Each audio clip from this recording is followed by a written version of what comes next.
Professeur Ami a qualifié l'association diabète-HTA de croisement dangereux. On qualifierait celle de diabète ou d'obésité par le croisement affreux. Donc, pour commencer, alors, qu'est-ce qu'on veut dire par morbidité?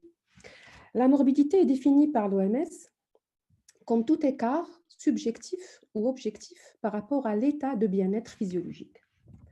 C'est l'état de maladie qui va empêcher la personne ou qui menace de l'empêcher de faire face à ses obligations sociales, professionnelles ou autres. Et l'analyse de la morbidité du diabète sucré et de l'obésité revient à analyser toute maladie qui survient suite à ces deux pathologies.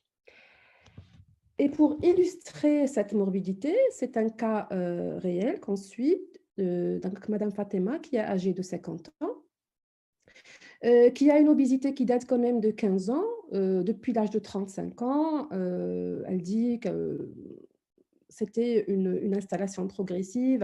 Elle n'arrivait pas à faire une activité physique régulière, à manger de façon déséquilibrée et avait ce poids qui s'accumulait d'année en année. Elle a essayé des restrictions à un moment, mais pas vraiment. Donc, notre patiente, elle a une obésité.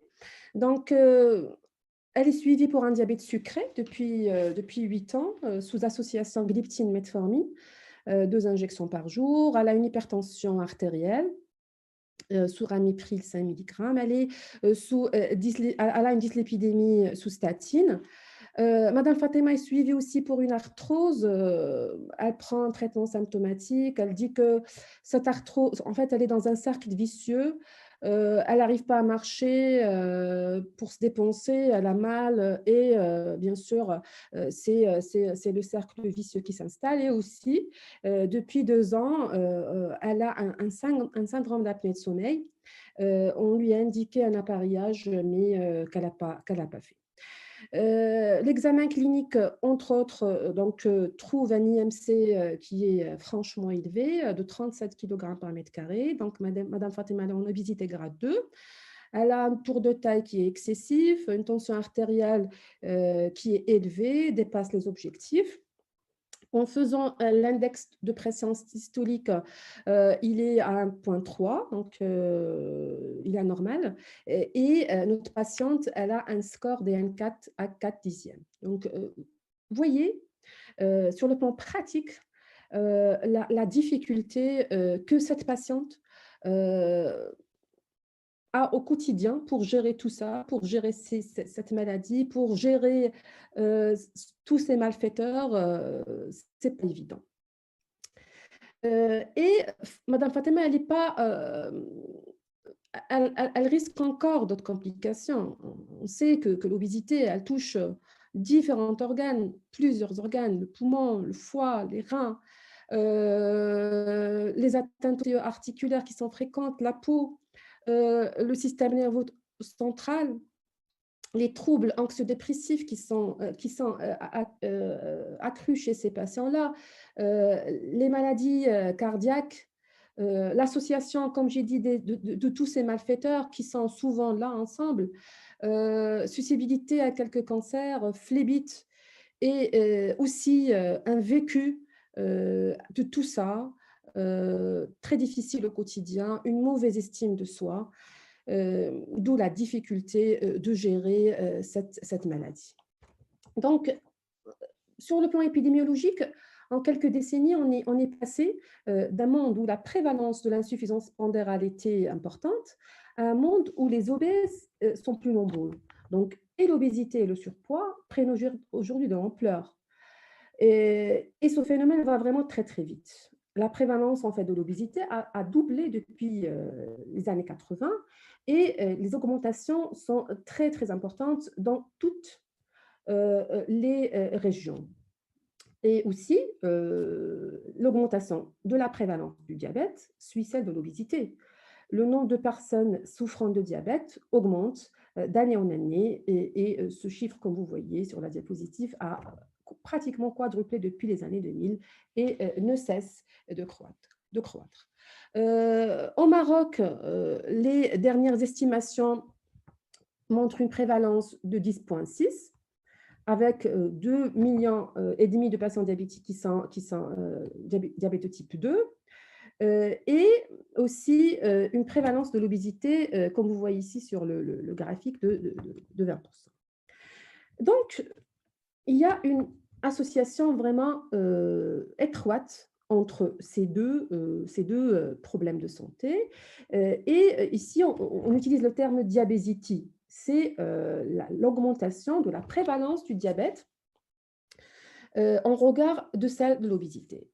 Donc, je partage avec vous cette étude que vous connaissez. C'est une enquête téléphonique qui a en fait concerné une large population de 195 000 personnes.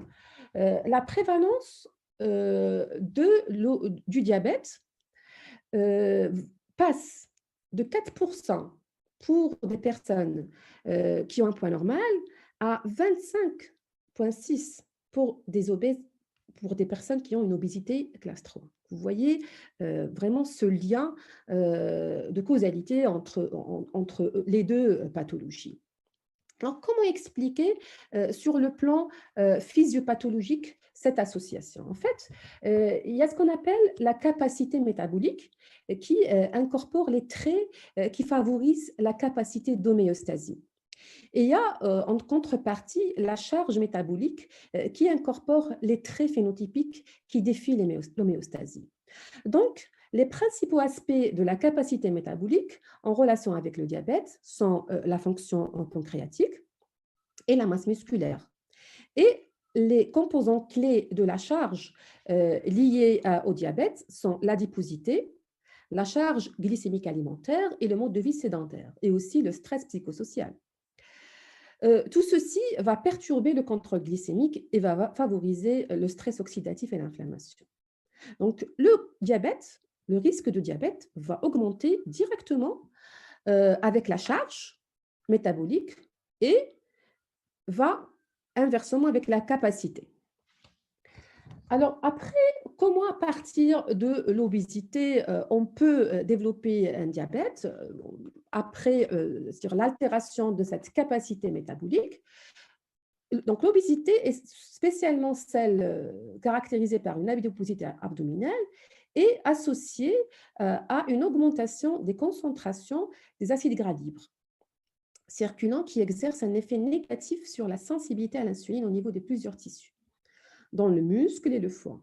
Donc, les acides gras libres vont augmenter la synthèse hépatique du glucose en stimulant la néoglucogenèse et diminuer l'extraction de l'insuline et augmenter la production des VLDL. Après, il y a aussi les adépocytokines qui jouent un rôle déterminant, notamment le TNF-alpha. À ceci se rajoute la génétique, les autres composantes environnementales et par la suite, on aura l'installation du diabète sucré. Il n'y a pas que l'augmentation du risque de diabète, mais il y a c'est-à-dire en association à l'obésité et surtout l'obésité abdominale, mais tous les autres facteurs de risque, l'hypertension artérielle, l'hypercholestérolémie. Donc, comme vous voyez, les graphiques à partir d'un certain degré de circonférence abdominale, que ce soit chez les hommes ou chez les femmes, on a cette augmentation du risque qui est vraiment très parlante.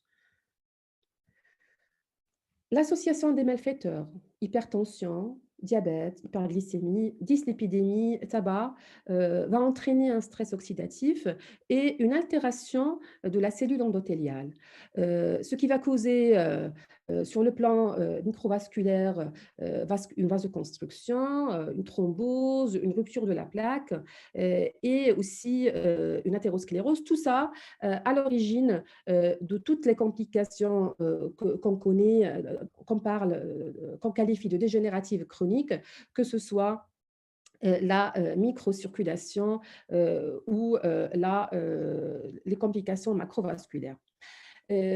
Aussi, on a une augmentation du risque de décès, comme vous savez. Les complications aiguës au quotidien.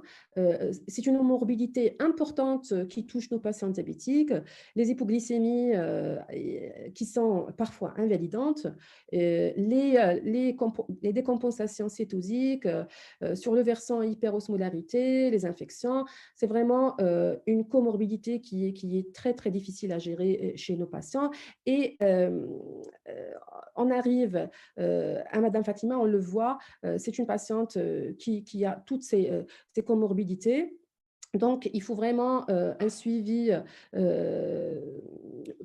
qu'on fait chez tous nos patients diabétiques, une recherche de toutes ces complications, un dépistage de l'atteinte ophtalmique, une recherche des complications rénales, une évaluation clinique pour identifier le pied à risque. Déjà, notre patiente elle a un score des 1,4 qui est à 4 et donc il faut aussi chercher, c'est-à-dire les maladies cardiovasculaires chez nos patients, les artériopathies oblitérantes des membres inférieurs, et sans oublier toujours l'évaluation de la santé mentale, l'évaluation de la qualité de vie et des différents scores. Ça ne s'arrête pas là. Donc, les complications dégénératives chroniques, les complications aiguës, à toutes ces complications se rajoutent d'autres comorbidités. Le diabète il semble associé de façon non fortuite à des troubles psychologiques dépressifs. Et de nombreuses études ont rapporté ce lien. Le diabète est considéré comme un facteur de risque de développer une dysfonction cognitive ou une démence. L'hyperglycémie semble délétère sur le cerveau des patients. Certains cancers semblent survenir chez les patients diabétiques, le cancer du côlon, de l'endomètre et du sein. Il est difficile d'établir une relation directe entre ces deux pathologies, mais les deux partagent un nombre de facteurs de risque qui est l'obésité elle-même, la sédentarité et le mode de vie alimentaire. On a les parodontopathies qui sont fréquentes chez les patients. Il y a les complications ostéo-articulaires. Je cite la capsulite rétractile, le doigt de Rousseau, le syndrome du canal carpien. Il y a les complications osseuses, l'augmentation du risque de fracture. Il y a l'atteinte de l'oreille auditive qui est parfois méconnue et aussi l'augmentation du risque de syndrome d'apnée de sommeil.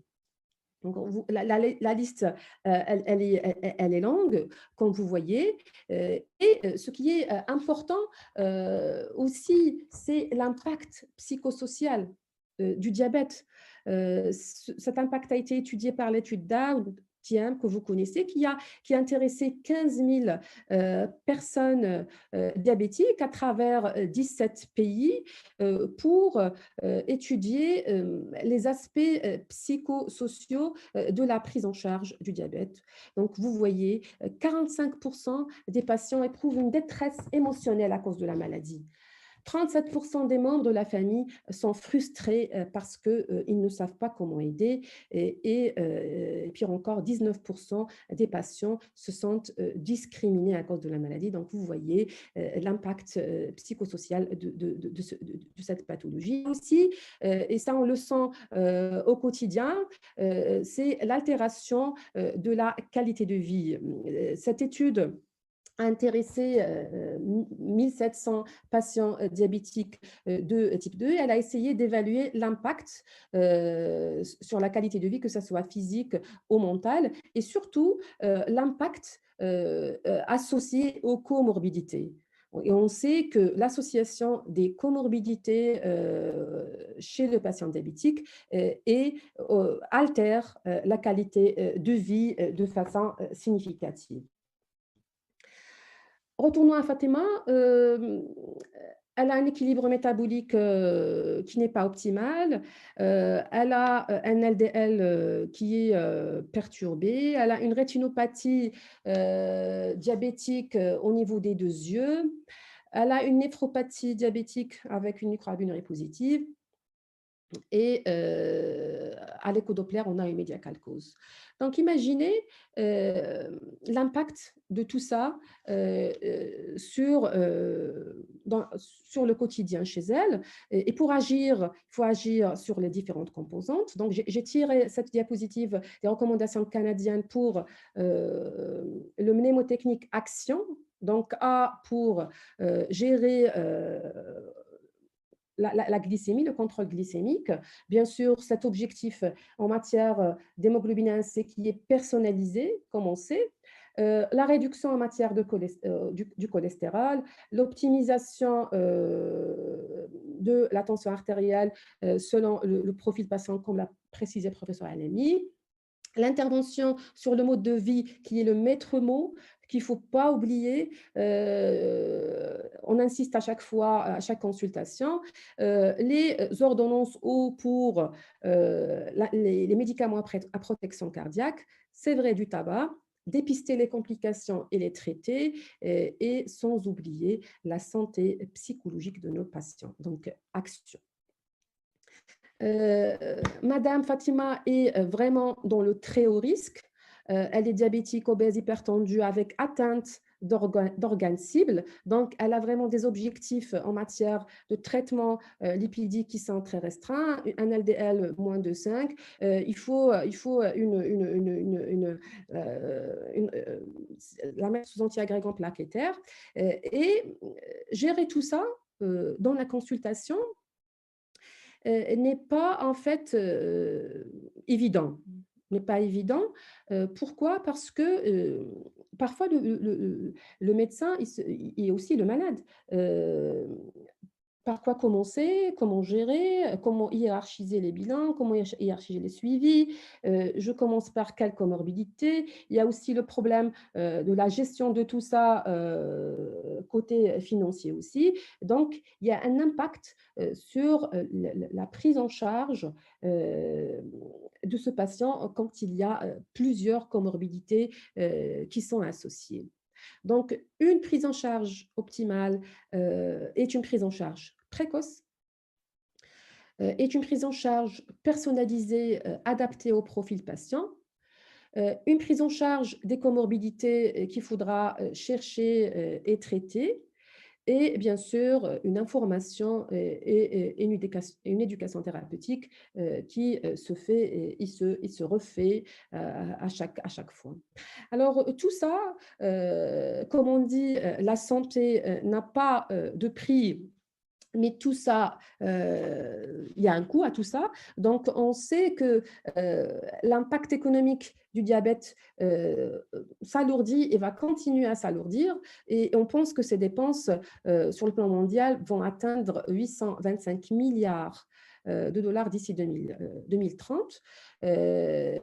Donc, une augmentation de ce coût.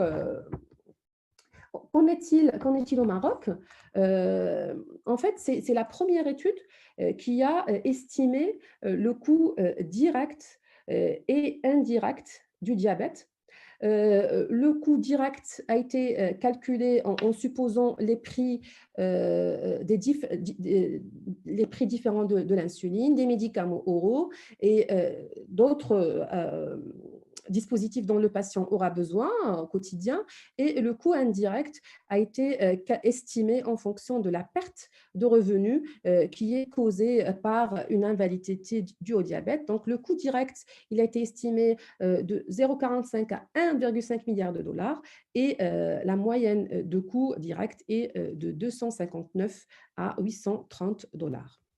C'est quand même très consistant. Quelle est ma diapo finale est celle-là. Il faut investir dans la prévention, éviter et corriger en fait les comportements qui sont nocifs à la santé, combattre la sédentarité, la malbouffe, encourager l'activité physique qui doit être adaptée et régulière, manger de façon équilibrée et surtout faire un dépistage chez les patients à risque. Et je vous remercie.